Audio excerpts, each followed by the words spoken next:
Brooke Nolan never imagined that bringing her daughter to work would change everything. The baby was crying frightened, and no one in the mansion could handle her, not even her own mother. But when the millionaire Leo Vance took her in his arms, something happened.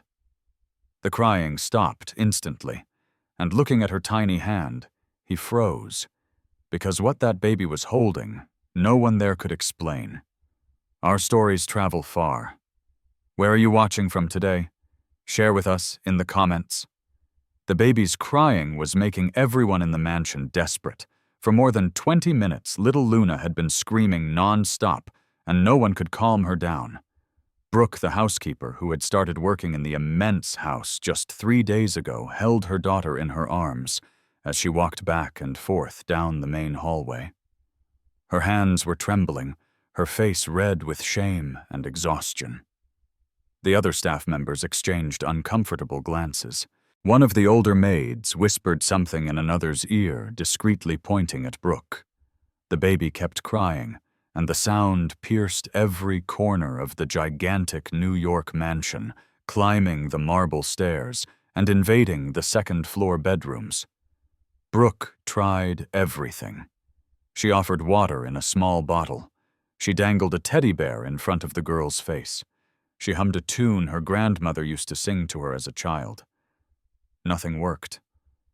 Luna struggled pushing everything away with her tiny hands, and the crying only got louder. The house supervisor, a middle-aged woman with her hair in a tight bun, approached with her arms crossed. "Brooke, you need to do something. Mr. Vance is in his office working, and this is disrupting everything."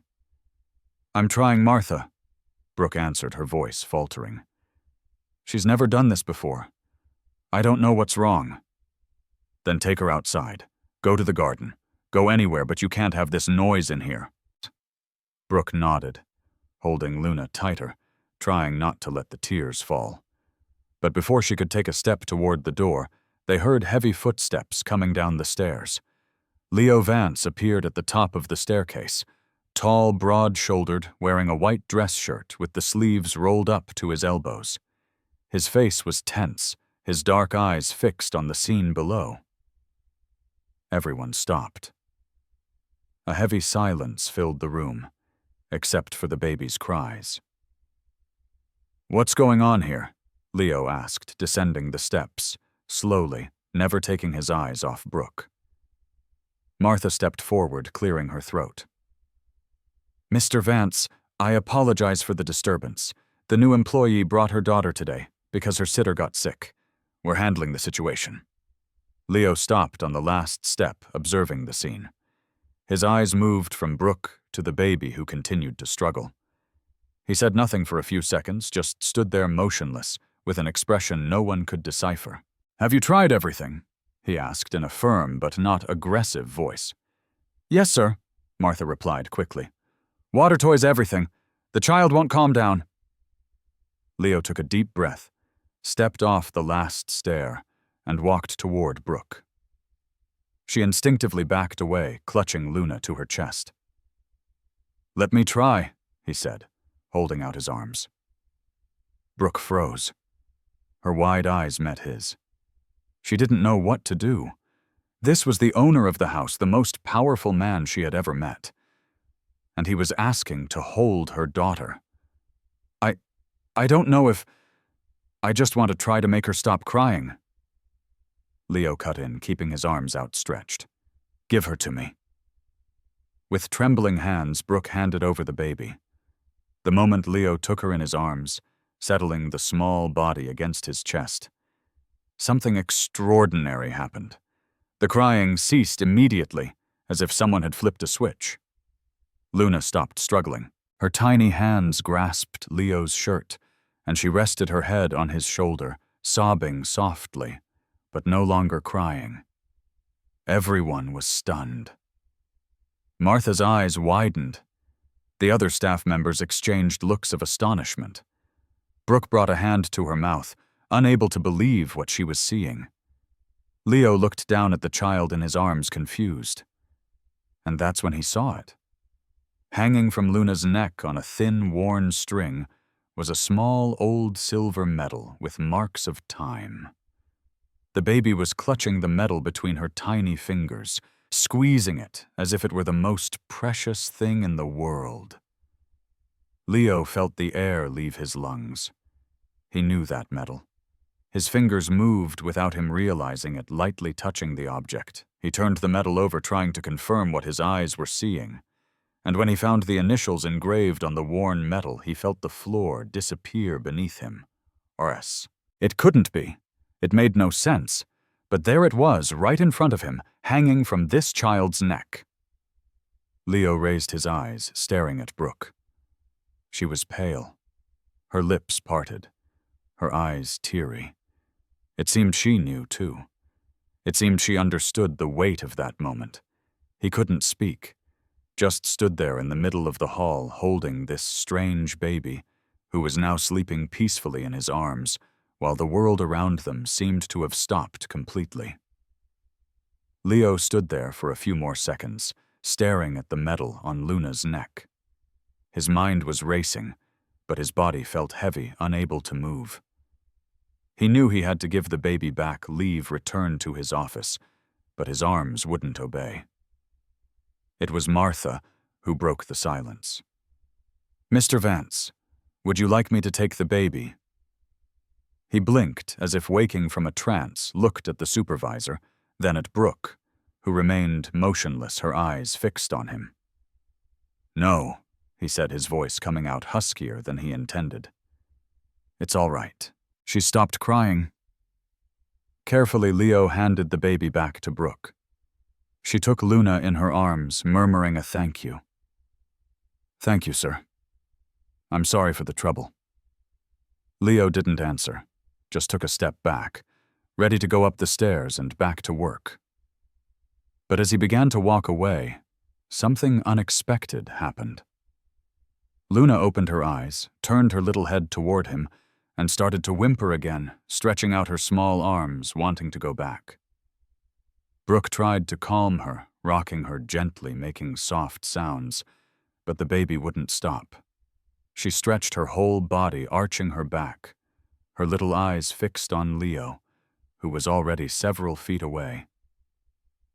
"Easy, Luna, easy," Brooke whispered, kissing her daughter's forehead. "He has to go to work." But Luna wouldn't be soothed. She began to struggle again, and in a sudden movement managed to squirm out of her mother's arms and fell to her knees on the marble floor. "Luna!" Brooke cried, bending down quickly. Leo stopped on the stairs and turned. He saw the baby on the floor crawling quickly in his direction, making small sounds, as if calling for him. The surrounding staff were in shock. Martha clutched her chest. No one understood what was happening. Leo came back down the steps he had climbed, crouching on the floor in front of the child. Luna reached him, grabbed the hem of his pants with one hand, and lifted her little face, smiling for the first time since entering the house. He didn't know what to do. This made no sense. This was a child he had never seen before in his life. Yet something inside him recognized this connection. Brooke approached, embarrassed, trying to take her daughter back. "I'm sorry, sir. She's never done this before. I don't know what's gotten into her." Leo shook his head, indicating it was no problem. He picked the baby up again, and Luna immediately snuggled against him, gripping the medal tightly. "She's tired," Leo said. "It must be just that." It was at that moment that Claire entered the hall. She was coming from the west wing of the mansion where her office was located. Claire Thompson had been Leo's private lawyer for over 5 years. She worked directly with him on all his business dealings, lived in the house, as if she were part of the family, and had always made it clear in subtle and not-so-subtle ways that she wanted to occupy an even bigger place in his life. When she saw the scene, she stopped in the middle of the hallway, Leo on the floor holding an unknown baby, Brooke, beside him, with red eyes, the staff standing around in absolute silence. "What happened here?" Claire asked, walking slowly toward them. Nothing major, Leo replied, getting up from the floor with the baby still in his arms. The baby was crying, that's all. Claire looked Brooke up and down, appraising her. Then her eyes returned to Leo. And why are you holding her? Because when I picked her up, she stopped crying. Claire didn't answer immediately. She crossed her arms, tilting her head slightly, studying the situation. I see. And whose child is this? She's my daughter, ma'am. Brooke answered, her voice low but firm. I'm the new employee. I started this week. Employee, Claire said, as if testing the word. What department? Housekeeping, ma'am. Claire looked at Leo again. This time there was something different in her expression, something that wasn't there seconds before. It was suspicion, a silent alarm. Leo, you have a meeting in 15 minutes, she said, completely ignoring Brooke. You need to go up and get ready. I know, he replied, handing Luna back to her mother. I'm on my way. Luna started whimpering again, but this time Brooke held her firmly, quickly moving away before the situation could repeat itself. Sorry again, sir, she said, heading down the corridor that led to the back of the house. Leo stood there watching her go. His mind was elsewhere. His hands could still feel the weight of that child. His chest still ached with the memory of the medal. Claire approached lightly, touching his arm. Are you okay? You seem different? I'm fine, he replied, but his voice didn't even convince himself. Are you sure? Because you've never been one to get involved with the staff's problems. Leo looked at her, and for the first time in a long time, felt a surge of irritation. I just helped calm a baby, Claire. It's not a big deal. If you say so. She gave a small smile, then turned and went up the stairs ahead of him, leaving a tension in the air that Leo couldn't ignore. When he got to his office, he locked the door, sat in the leather chair behind the enormous desk, and stared at his own hand. He could still feel the warmth of the silver metal against his skin. His phone was on the desk. He picked it up, unlocked the screen, and opened his gallery. He scrolled back through hundreds of photos until he reached an old folder he had never deleted. The photo he was looking for was there. 2 young men smiling at the camera in front of a bar in New York. One was Leo, almost 10 years younger. The other was Ryan. And on Ryan's chest, hanging from a simple cord, was the same silver medal. Leo stared at the photo for long minutes. The phone screen began to dim, but he tapped it again, bringing the image back. Ryan was there alive in that photograph, with the wide grin he always had, that smile that made anyone feel welcome, that easygoing manner Leo could never imitate.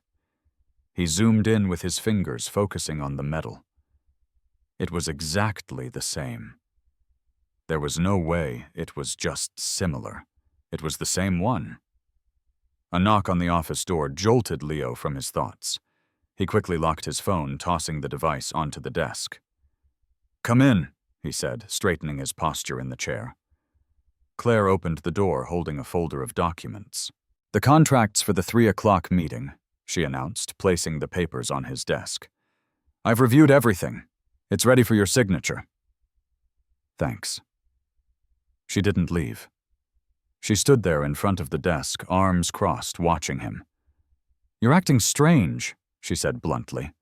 I already said I'm fine. Leo, I've worked with you for 5 years. I know when something is bothering you. He raised his eyes to hers, but didn't reply. He just waited for her to continue. And Claire always continued. She wasn't the type to let things go. Is it about that child? She asked. No. Then it's about the housekeeper. Leo sighed, running a hand through his hair. Claire, I have work to do. So do you. There's no need to create problems where there aren't any. I'm not creating anything, she replied, tilting her head. I just found it strange. You've never gotten involved with any employee before. Never wanted to know about anyone's personal problems, and suddenly a woman shows up with a child and you stop everything to hold her baby. The baby was crying. So, that's not your problem. Leo fell silent. He knew Claire was partly right. He really never got involved. He always kept his distance from the staff, letting Martha handle everything. But this situation was different, and he couldn't explain why. Not yet. I just helped, he said, trying to end the conversation. That's all it was. All right, if you say so. She left the office, closing the door behind her. But Leo knew it wasn't over. Claire didn't let things go. She always investigated, always found out, and that was starting to worry him. Meanwhile, downstairs, Brooke was trying to get back to work. She was in the back hallway, cleaning the wooden floor with a damp cloth, while Luna played beside her, sitting on a small rug Martha had allowed her to use. The baby was calm now, holding a colorful plastic toy, making soft sounds as she banged it against the floor. But Brooke couldn't concentrate. Her hands trembled as she wiped the floor. Her mind was far away. She knew what had happened. She knew what Leo had seen, the medal, the same medal Ryan never took off, the one he said had belonged to his grandfather, a man he never knew but always admired. Ryan used to tell stories about that grandfather. He said he had been a fair, hard-working man, someone who helped everyone without expecting anything in return. And when the grandfather passed away, he left his grandson only that simple medal with his initials engraved on the back. Brooke never imagined that object could mean something to anyone other than her and her daughter. But Leo's reaction had been clear. He knew that medal, and that changed everything. "Brooke!" a voice called from behind her. She turned quickly to find Claire standing there, arms crossed, evaluating her from head to toe. "Yes, ma'am." "I'd like to ask you a few questions if you don't mind." Brooke got up from the floor, wiping her hands on her apron. "Of course. Did I do something wrong?" No, Claire replied with a false smile. "It's just a chat. You're new here and I like to get to know all the employees personally." Brooke nodded, but something inside her tightened. She didn't believe this casual conversation, not after what had happened earlier. "How much experience do you have with housekeeping?" Claire asked, walking slowly around Brooke, as if examining every detail. "About 3 years, ma'am. And before that, I worked in a restaurant kitchen." "I see.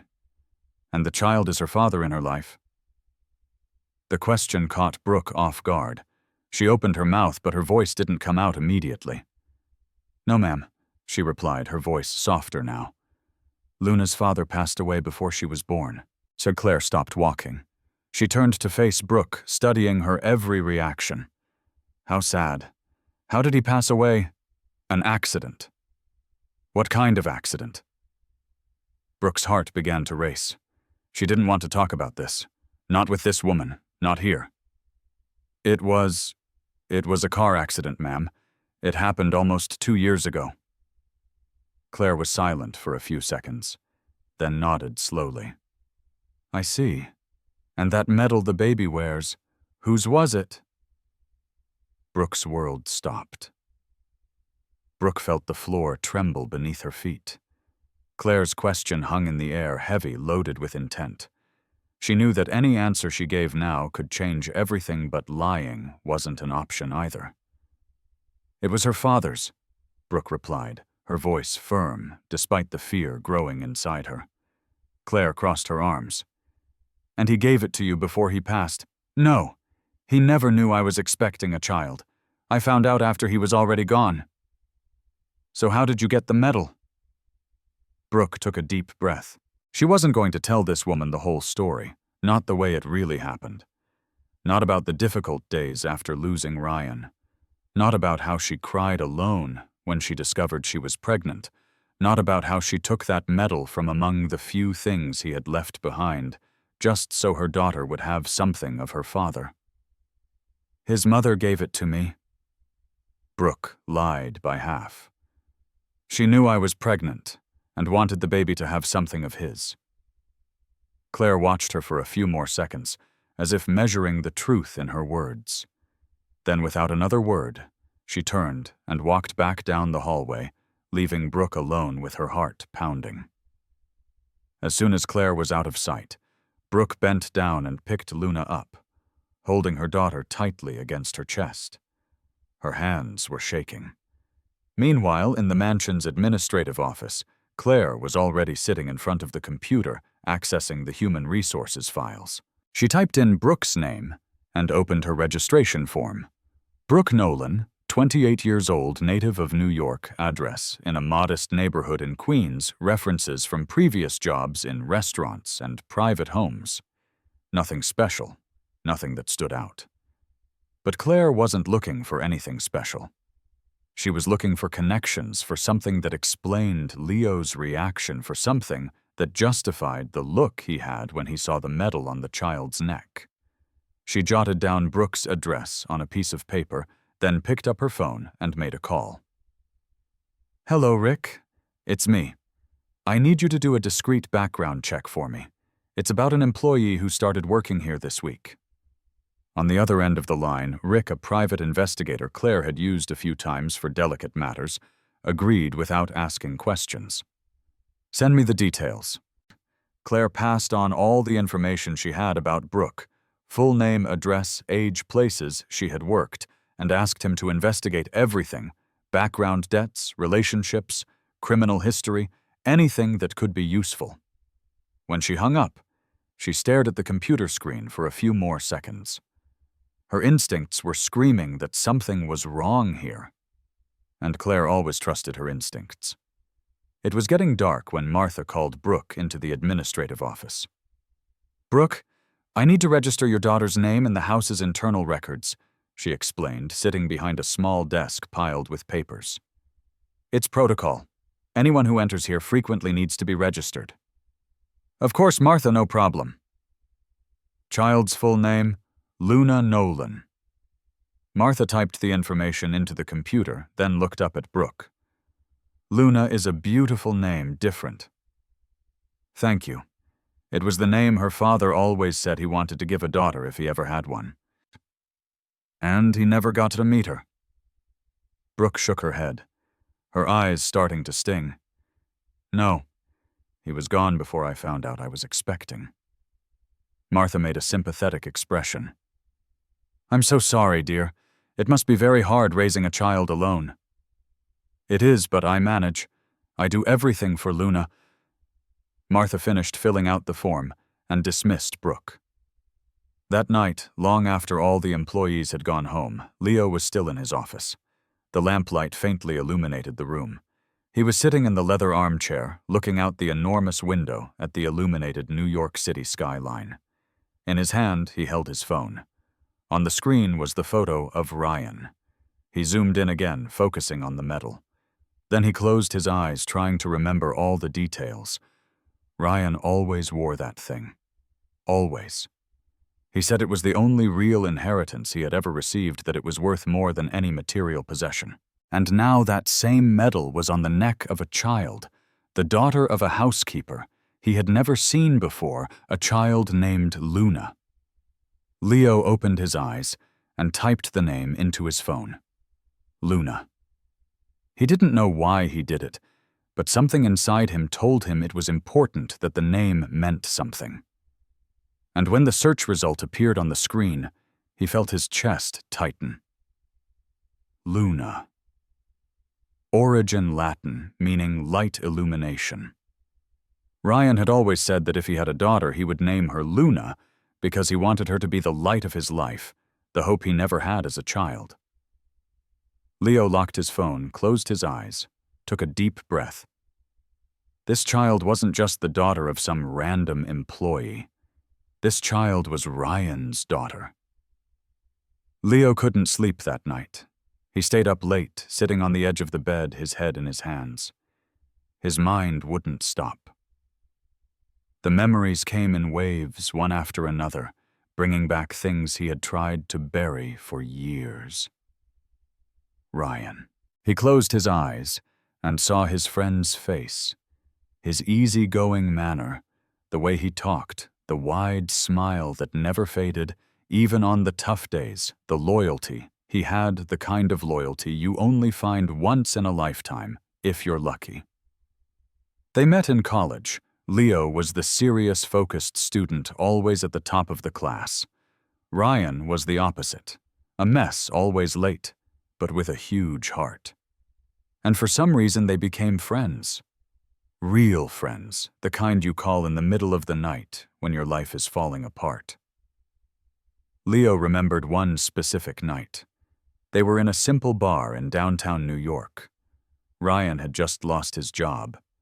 He was broke, had no prospects, but he was still smiling.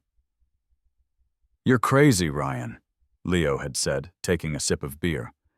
"How can you smile after everything that's happened?" "Because I'm still alive, man," Ryan replied, shrugging. "As long as I'm alive, there's always a way to turn things around." Leo shook his head, not understanding. "You're too optimistic for your own good." "And you're too pessimistic for yours," Ryan retorted, laughing. "We complete each other, don't you think?" They clinked their glasses, talked late into the night, and when they left that bar, Leo felt like he had found the brother he never had. The years passed. Leo built an empire, went straight from college to the financial market, invested early, took big risks, and won even bigger. In a few years, he became one of New York's most successful entrepreneurs. He bought the mansion, hired staff, lived the life he had always dreamed of. Ryan, on the other hand, kept struggling. He worked simple jobs. He never had any luck in business, but he never asked for help. Leo offered several times. He offered a partnership, offered a job, offered money. Ryan always refused. "I'll make it on my own, Leo," he would say with that stubborn smile. "You don't need to worry about me." And then 2 years ago, everything changed. Leo got up from the bed and walked to the window. Outside, a storm was beginning to brew. The first drops of rain tapped against the glass. The sky was dark, heavy, as if it were about to collapse. He remembered that night, the same rain, the same heavy sky. Ryan had called. He was desperate, needed help. Leo was in his office, working late, as usual. When he saw his friend's name on the screen, he answered immediately. "Ryan, what's up?" "Leo, I need you to come get me. I'm in a tight spot." "Where are you?" "In the Bronx, near that old distribution center we used to pass. I'll send you the location." "Are you okay? Are you hurt?" "No, I'm not hurt, but I need to get out of here now. Please come quick." Leo didn't ask any more questions. He grabbed his car keys and ran. The rain was already heavy when he got into the car. The road was wet, slippery, but he drove fast anyway because Ryan never asked for help. And if he was asking, it meant the situation was serious. When he arrived, Ryan was leaning against a post, soaked with an expression Leo had never seen before. Fear. Ryan was scared. "Get in the car," Leo said, opening the door. Ryan obeyed, getting in quickly. He was shaking. Not from the cold, from something else. "What happened?" Leo asked, driving back toward the city. "I got mixed up in something bad, Leo. Really bad." "What kind of thing?" "I owed some guys money, a lot of money, and I couldn't pay." Leo gripped the steering wheel. "Why didn't you tell me sooner?" "Because I didn't want to get you involved in this." "Ryan, you're my friend. If you're in trouble, I want to know." "How much do you owe?" Ryan hesitated. 15,000.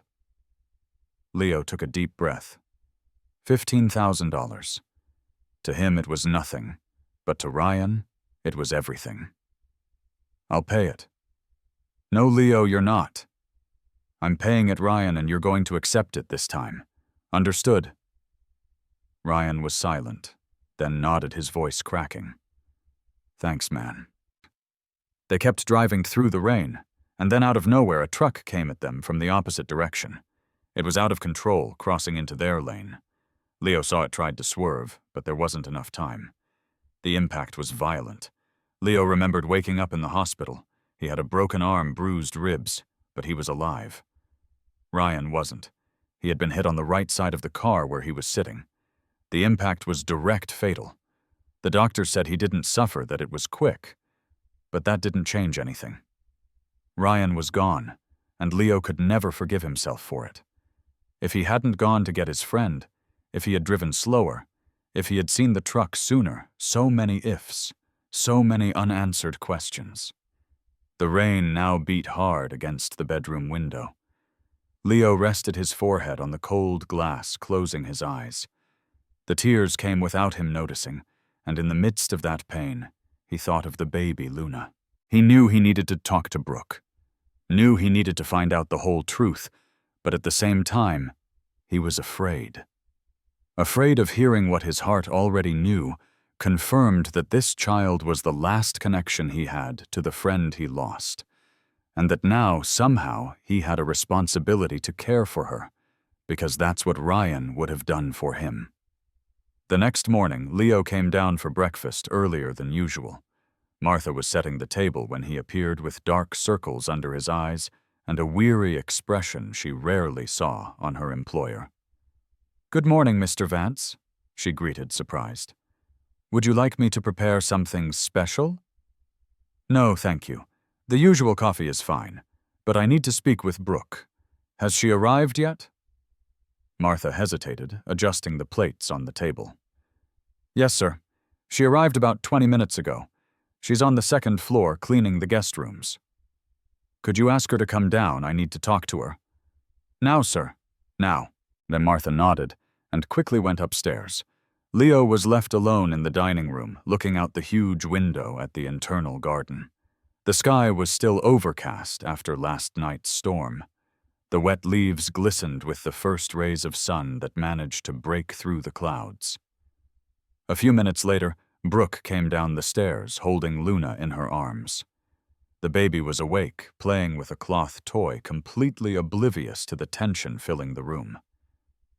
"You called for me, sir?" Brooke asked, stopping at the entrance to the dining room. Leo turned to face her. For a few seconds, neither of them said anything. They just looked at each other, each trying to decipher the other's intentions. "Sit," Leo said, gesturing to one of the chairs around the large table.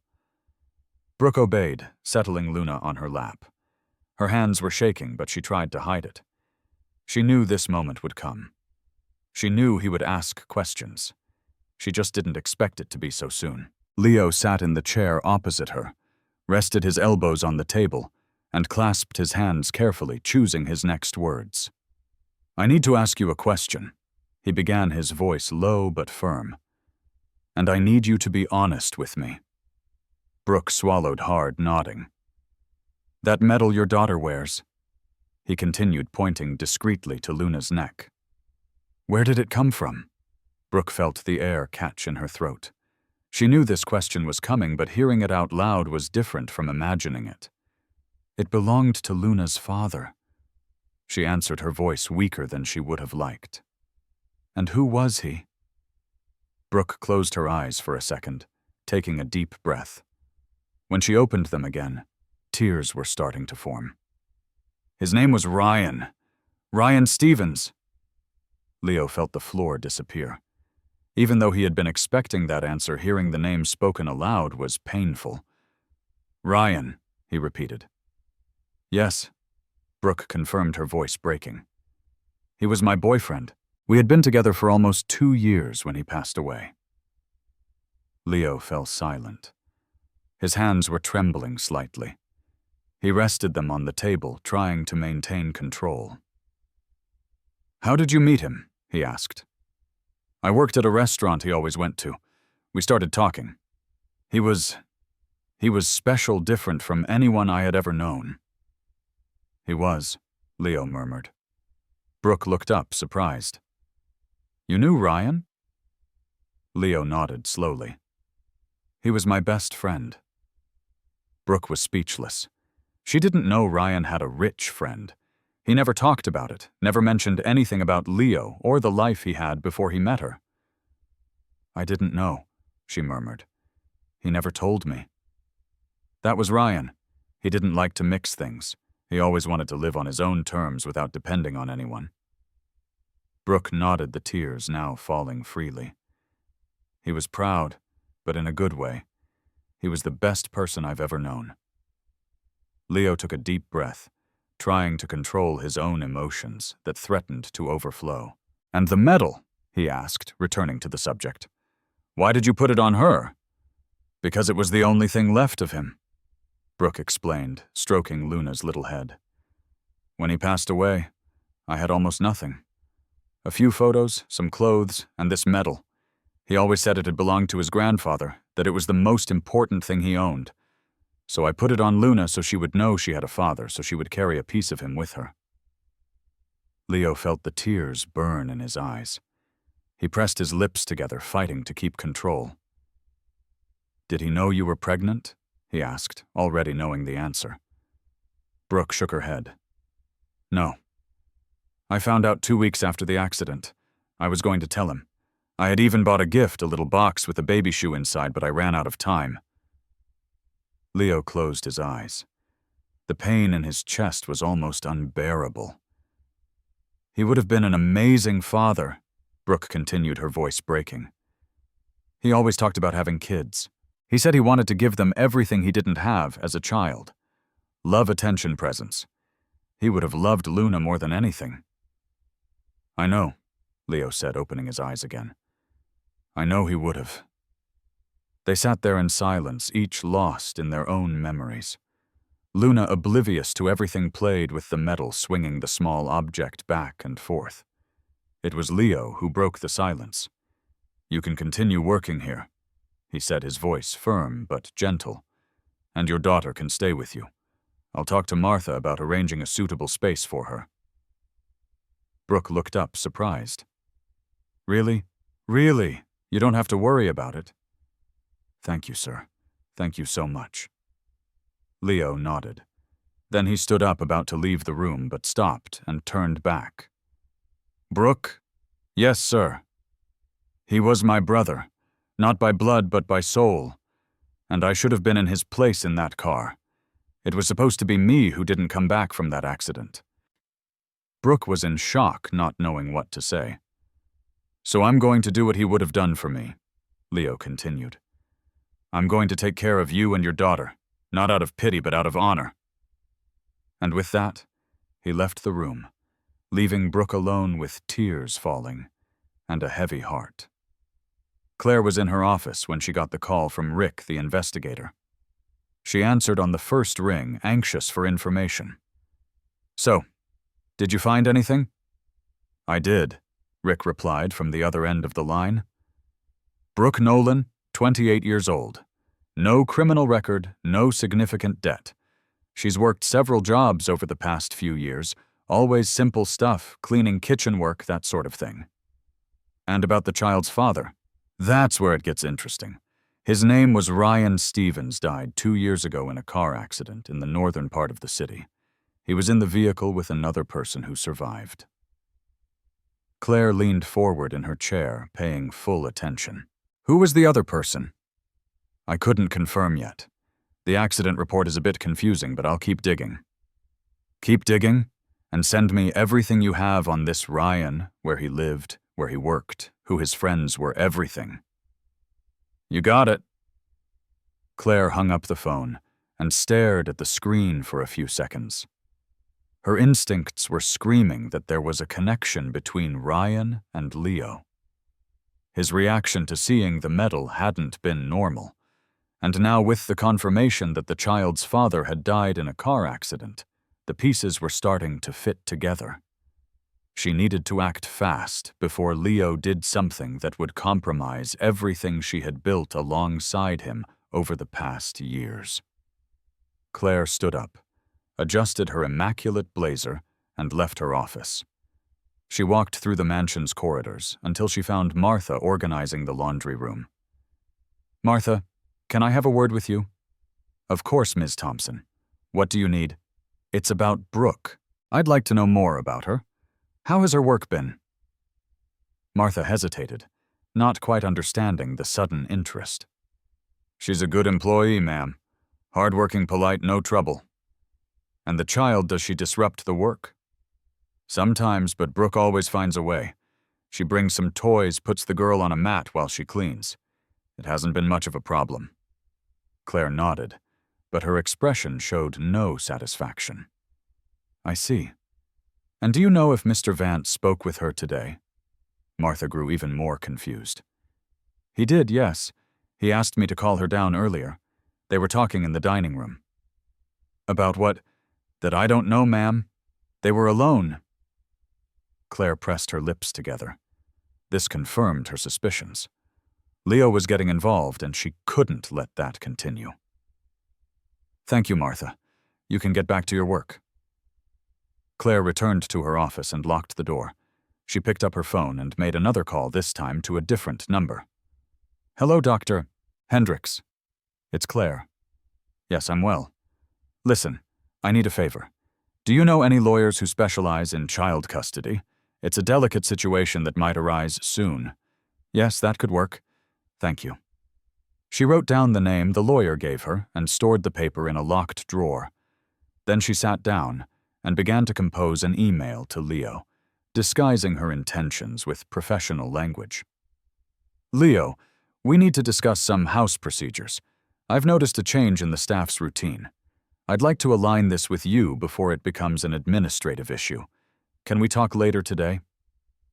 She sent the email and waited for a response. Meanwhile, on the second floor, Brooke was finishing cleaning one of the guest rooms when she heard footsteps in the hallway.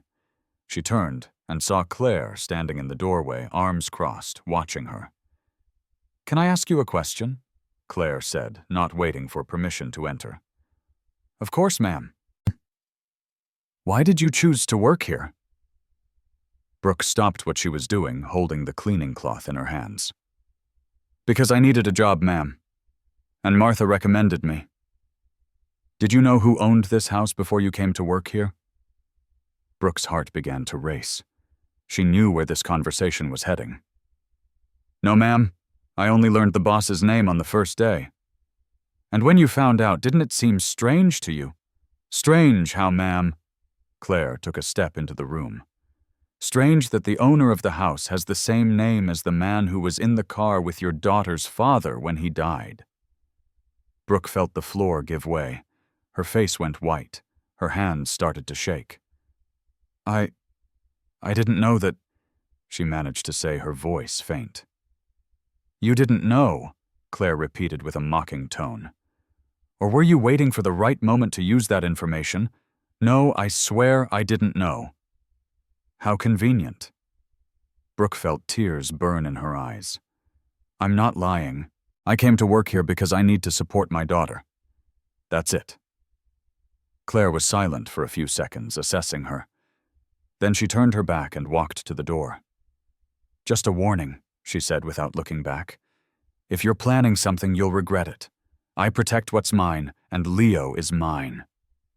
And with that she left, leaving Brooke alone, trembling, her heart pounding and fear taking over. Leo spent the rest of that morning locked in his office. He couldn't concentrate on anything. The documents on his desk were untouched, the emails unanswered. His mind was far away, trapped in a past he had tried so long to forget. He picked up his phone and sent a message to Brooke. "I need to talk to you again tonight, after the staff has gone home. It's important." He put the phone away, got up from his chair, and walked to the window. Outside, the sun was finally appearing between the clouds, illuminating the wet garden. And for the first time in 2 years, Leo felt that maybe, just maybe, he could find a way to move forward, not by forgetting Ryan, but by honoring his memory in the best way possible, by taking care of the daughter he left behind. It was night when all the employees had gone home. The mansion fell silent, with only the dim lights of the hallways illuminating the paths. Brooke was nervous. She had received Leo's message earlier, and had spent the entire day wondering what he could want to talk about. Luna was sleeping in her arms, wrapped in a light blanket, clutching the metal as she always did.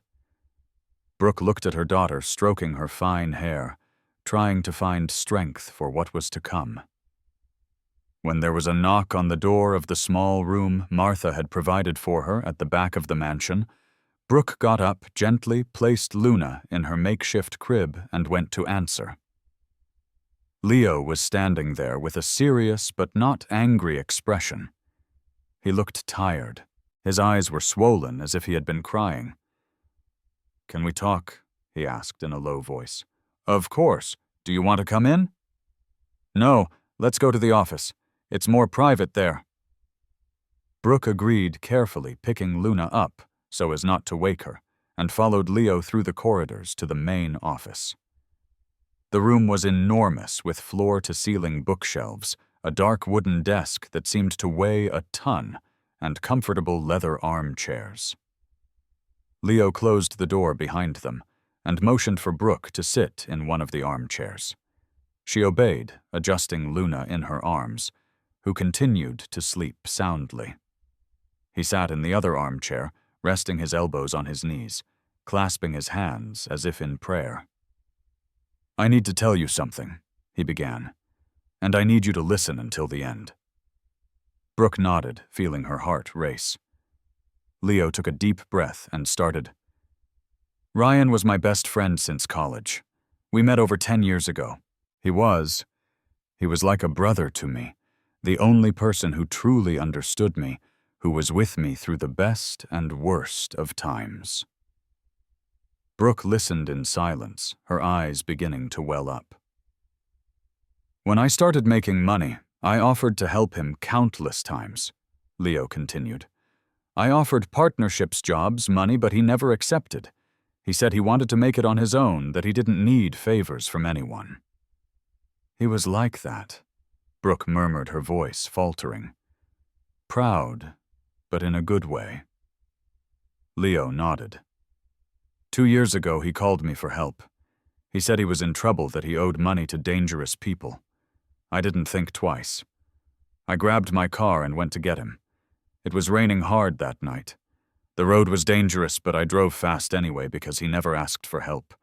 And if he was asking, it was because it was serious." Leo paused, closing his eyes, as if the memory was too physically painful to bear. "We were on our way back when the truck appeared," he continued, his voice breaking. "I tried to swerve, but there wasn't time. The impact was on the right side where he was sitting." Brooke brought a hand to her mouth, stifling a sob. "I woke up in the hospital," Leo said, opening his eyes again, now filled with tears. "With a broken arm, bruised ribs, but alive. And they told me Ryan hadn't survived, that the impact was too strong." Brooke's tears fell freely. "Now I carry that guilt every single day," Leo confessed, his voice trembling. "I should have been in his place. It should have been me who was gone that day." "No, it wasn't your fault," Brooke said between sobs. "You couldn't have predicted what would happen. But I survived, and he didn't, and that will never make sense to me." They sat in silence for a few seconds, each lost in their own pain. It was Brooke who spoke first. "He talked about you."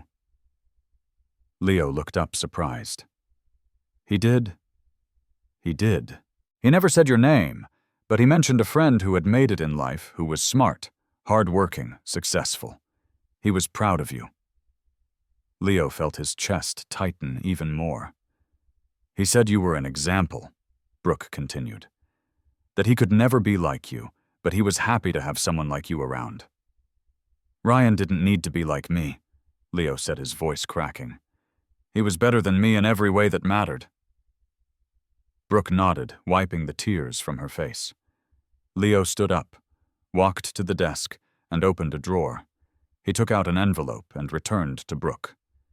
"I saved these," he said, handing her the envelope. "They're photos of us, me and Ryan. I want you to have them to show them to Luna when she's older so she knows who her father was." Brooke took the envelope with trembling hands, opened it slowly and saw the photos. Ryan smiling. Ryan with his arm around Leo. Ryan at parties, in bars, in simple but happy moments. "Thank you," she murmured, clutching the photos to her chest. "And there's one more thing," Leo said. "I want you to tell her when she's older," he explained. "Tell her the story. Tell her that her father was a good man, that he loved life, that he never gave up, and that he would have loved her more than anything. I will, she promised. I'll make sure she knows her father through the stories. Leo nodded. And there, in that quiet office, with a sleeping baby and two people carrying the same pain, something changed. A new promise was made. A new commitment was forged, and the memory of Ryan finally began to find peace. Claire was waiting outside the office when Leo and Brooke came out. She had overheard part of the conversation through the slightly ajar door, and what she heard put her on high alert. "Leo, we need to talk," she said, blocking their path. "Not now, Claire. It's late." "It's important, and it's about her," Claire said, pointing disdainfully at Brooke. Brooke took a step back, holding Luna tighter. "About me?" she asked, confused. "Do you think I'm an idiot?" Claire asked, turning to her. "You came to work here knowing exactly who Leo was, knowing he was in the car when your daughter's father died. You planned this whole thing to take advantage of him." "That's not true," Brooke protested, her voice rising. "Claire, that's enough," Leo intervened, stepping between them. "You don't know what you're talking about." "I know exactly what I'm talking about," Claire retorted, crossing her arms. "This woman is manipulating you. She brought the child here to make you feel guilty, to make you feel like you owe her something." "I didn't do that," Brooke cried, tears welling up again. "I didn't even know he was in the car," Claire let out a sarcastic laugh. "Of course you didn't." "Claire, I said that's enough." Leo raised his voice, something he rarely did. "Brooke is not lying, and you have no right to accuse her of anything." "I have every right," Claire shot back, taking a step forward. "I've worked for you for 5 years. I protect your interests, and this woman is a threat." "A threat to what?" Leo asked, his eyes fixed on her. "To everything. Your assets, your reputation, your life." Leo was silent for a second, then took a deep breath and spoke with a frightening calm. "You're fired." The silence that followed was absolute. Claire stood paralyzed, as if she hadn't understood the words. "What?" she managed to say, her voice faint. "You're fired," Leo repeated this time, looking directly into her eyes. "I want you to pack your things and get out of my house now." "Leo, you can't be serious." "I'm dead serious. You've crossed every line. You disrespected an employee. You tried to manipulate a situation for your own benefit, and I will not tolerate it." Claire took a step back, stunned. "You're doing this because of her?" she asked, pointing at Brooke. "You're throwing me away for a housekeeper you barely know." "I'm doing this because it's the right thing to do," Leo replied. "And because you've shown me who you really are, someone who only cares about power and control, and I don't need that in my life." Claire fell silent, her eyes flashing with anger. Then she turned on her heel and stormed off her heels, clicking loudly on the marble floor, the sound echoing through the empty corridors, until she disappeared. Leo turned to Brooke, who was trembling with wide eyes. "It's okay," he said lightly, touching her shoulder. "You're safe here. You and Luna." Brooke couldn't reply, just nodded, the tears falling again. In the following days, Leo made decisions that completely changed the dynamic of the mansion. He not only ensured that Brooke could continue working, but also provided a larger room for her and Luna, equipped with everything a child needed: a new crib, toys, clothes. He also began to spend more time with them, not intrusively, but as a presence. He would ask how Luna was doing, help. When the baby cried, bring small gifts. He told Brooke stories about Ryan, and she listened intently, absorbing every detail about the man she had loved. And over time, something incredible happened. Luna began to recognize Leo. When he came near, she would stretch out her little arms. When he picked her up, she would smile. and she always held on to the medal tightly, as if she knew that object connected her to the father she never met. One afternoon, Leo was sitting in the garden with Luna on his lap. The baby was playing with the leaves of a plant, while he watched a small smile on his face. Brooke approached and sat down beside him. "Thank you," she said simply. "For what? For everything. For believing in me, for taking care of us, for honoring Ryan's memory." Leo looked at her, then at Luna, who was now trying to put a leaf in her mouth. "I'm not doing anything he wouldn't have done for me," he replied. "Ryan saved me in many ways when he was alive. Now it's my turn to save what he left behind." Brooke smiled, wiping away a stray tear. "He would be proud of you." Leo didn't answer, just held Luna more tenderly, looking at the medal that dangled from her neck. And there, in that moment, he made a silent promise, a promise that would never be broken. He would care for this child as if she were his own daughter. He would tell her stories about the incredible father she had. He would make sure she grew up knowing she was loved even before she was born.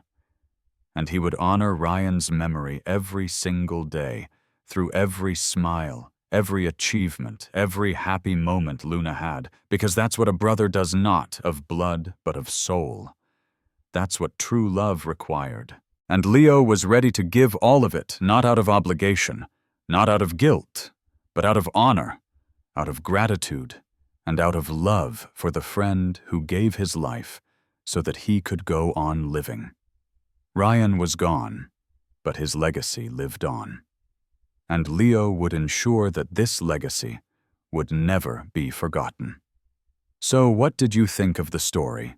Leave your opinion in the comments. We love to know what you think. Don't forget to like the video to support us and subscribe to the channel. See you next time.